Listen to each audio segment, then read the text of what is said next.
ഒരു പാത്രത്തിലോ ഒരു പേപ്പറിലോ അല്ലെങ്കിൽ തുണിയിലോ നമ്മൾ കൈകൊണ്ട് നമ്മൾ എന്തിട്ടാലാണ് നമുക്കത് തിരിച്ചെടുക്കാൻ പറ്റാത്തത് എന്നാണ് ചോദ്യം. അതായത് ഒരു പാത്രത്തിലോ അല്ലെങ്കിൽ പിന്നെ ഒരു തുണിയിലോ ഒരു പേപ്പറോ നമ്മൾ എന്തിട്ടാലാണ് നമുക്ക് തിരിച്ചെടുക്കാൻ പറ്റാത്തത് എന്നുള്ളതാണ് നമ്മൾ ചോദ്യം.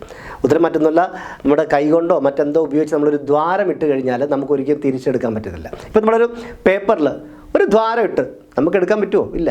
ഒരു പാത്രത്തിൽ നമ്മളൊരു ദ്വാരം ഇട്ട് എടുക്കാൻ പറ്റുമോ? എത്തില്ല.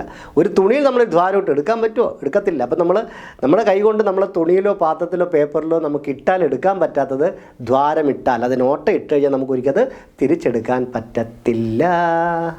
മനസ്സിലായില്ലേ? പണ്ട് കാലങ്ങളിൽ രാജസദസ്സിൽ നിന്നും രാജാവ് ഏറ്റവും കൂടുതൽ പറയുന്ന ഒരു സിനിമാ നടിയുണ്ട്. ഏതാണ് ആ സിനിമാ നടി എന്നുള്ളതാണ് ഉത്തരം. മറ്റൊന്നുമില്ല, നമ്മുടെ മറ്റേ ബാഹുബലിയിലൊക്കെ ഉണ്ട്, ഇത് രാജകൽപ്പന, രാജശാസനം എന്നൊക്കെ പറയാറുണ്ട്. ഉത്തരം കൽപ്പന എന്നുള്ളതാണ്. അതായത് രാജാക്കന്മാർ ഒരു കാര്യം ചെയ്യാൻ വേണ്ടി ഓർഡർ ഇടുന്നതിന് പറയും കൽപ്പന, ഇത് രാജാവിൻ്റെ കൽപ്പനയാണ്, അവൻ്റെ തല വെട്ടൂ, അവൻ്റെ കാല് വെട്ടി മാറ്റൂ, ഇല്ലെങ്കിൽ അവനെ തുറങ്കിലടക്കൂ, ഇല്ലെങ്കിൽ അവന് ഇത്ര പൊൻപണം സമ്മാനമായിട്ട് കൊടുക്കൂ, ഇത് രാജാവിൻ്റെ കൽപ്പനയാണ്, കൽപ്പനയാണ്, കൽപ്പനയാണ്, കൽപ്പനയാണ്.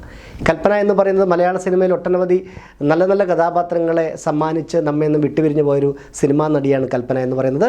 രാജകൽപ്പന, രാജാക്കന്മാർ പറയുന്ന ഉത്തരവിടുന്നതിനാണ് കൽപ്പന എന്ന് പറയുന്നത്. അപ്പോൾ രാജകൽപ്പന, കൽപ്പന എന്ന് പറയുന്ന മലയാളത്തിലൊരു സിനിമാ നടിയാണ്. ഒരു പച്ചക്കറിയുടെ പേരിൽ അറിയപ്പെടുന്ന ഒരു ജീവി ഏത് എന്നുള്ളതാണ് ചോദ്യം. ഒരു പച്ചക്കറിയുടെ പേരിൽ അറിയപ്പെടുന്ന ജീവി മറ്റൊന്നുമല്ല, വെള്ളരിപ്രാവാണ്.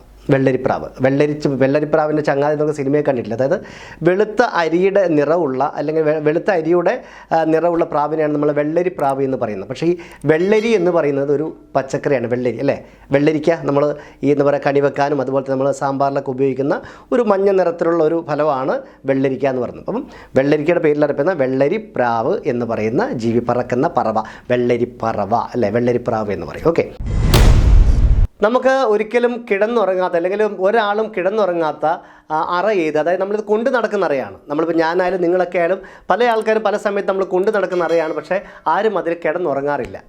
എങ്കിൽ ഏതാണ് അറ എന്നാണ് ചോദ്യം. അതായത് പലരും കൊണ്ട് നടക്കുന്ന അറയാണ്, പക്ഷേ ഒരിക്കലും നമുക്കതിൽ കിടന്നുറങ്ങാറില്ലെങ്കിൽ ഏതാണ് അറ എന്നുള്ളതാണ്. മറ്റൊന്നുമല്ല, അത് ചില്ലറയാണ്. ചില്ലറ.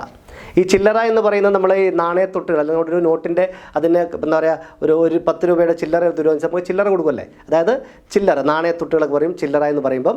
അതായത് ഒരാളും ചില്ലറേൻ്റെ അകത്ത് കിടന്നുറങ്ങാറില്ല, പക്ഷേ നമ്മൾ പലരും കൊണ്ടു നടക്കുന്ന ഒരു അറിയാണ് ചില്ലറ, ചില്ലറ, ചില്ലറ എന്ന് പറയും. നമ്മൾ ബസ്സിലൊക്കെ പോകുമ്പോൾ പറയും ഈ ചില്ലറ പൈസ ചില്ലറയുടെ എന്ന് പറയും അല്ലേ? നമ്മുടെ കണ്ണൂരിൻ്റെ ഒരു നാടൻ ശൈലിയാണ് ചില്ലറ എന്ന് പറയുന്നത്. അപ്പോൾ എന്തായാലും ചില്ലറയാണ് നമ്മുടെ ആരും കിടന്നുറങ്ങാത്ത പലരും കൊണ്ടു നടക്കുന്ന അറ എന്ന് പറയുന്നത് ചില്ലറയാണ്. അപ്പോൾ ചോദ്യമാണ്, മുന്നിലുള്ള ബാക്ക് ഏത് എന്നുള്ളതാണ് ചോദ്യം. ബാക്ക് എന്ന് പറഞ്ഞാൽ എപ്പോഴും ബാക്കിലാണ്, പുറകിലാണ്. പക്ഷേ മുന്നിലുള്ള ബാക്ക് ഏത് എന്നുള്ളതാണ് നമ്മുടെ കഴിഞ്ഞ എപ്പിസോഡിലെ ചോദ്യം. ഉത്തരം ഇതായിരുന്നു, ഫ്ലാഷ് ബാക്ക്. ഫ്ലാഷ് ബാക്ക് എന്ന് പറഞ്ഞാൽ കഴിഞ്ഞു പോയ കാര്യങ്ങൾ എന്നുള്ളതാണ് നമ്മൾ ഫ്ലാഷ് ബാക്ക് എന്ന് പറയും. ഇപ്പോൾ നമ്മൾ സിനിമയിൽ ഫ്ലാഷ് ബാക്ക് കാണിക്കുക എന്ന് പറഞ്ഞാൽ എന്താണ്? നമ്മൾ കഴിഞ്ഞു പോയ കാര്യങ്ങൾ കാണിക്കുക, മുന്നേ ഉള്ളത് നമ്മൾ ആദ്യം കാണിക്കുക എന്നാണ് ഫ്ലാഷ് ബാക്ക് എന്ന് പറയും. ഇപ്പോൾ പറയുമ്പോൾ എന്താണ്, ബാക്കിലാണെങ്കിലും നമ്മൾ കാണിക്കുമ്പോൾ മുന്നിലാണ് ഉത്തരം ഫ്ലാഷ് ബാക്ക്. അതായത് മുന്നിലുള്ള ബാക്ക് ചെയ്ത് ഉത്തരം ഫ്ലാഷ് ബാക്കാണ്. ഇപ്പോൾ മനസ്സിലായല്ലോ.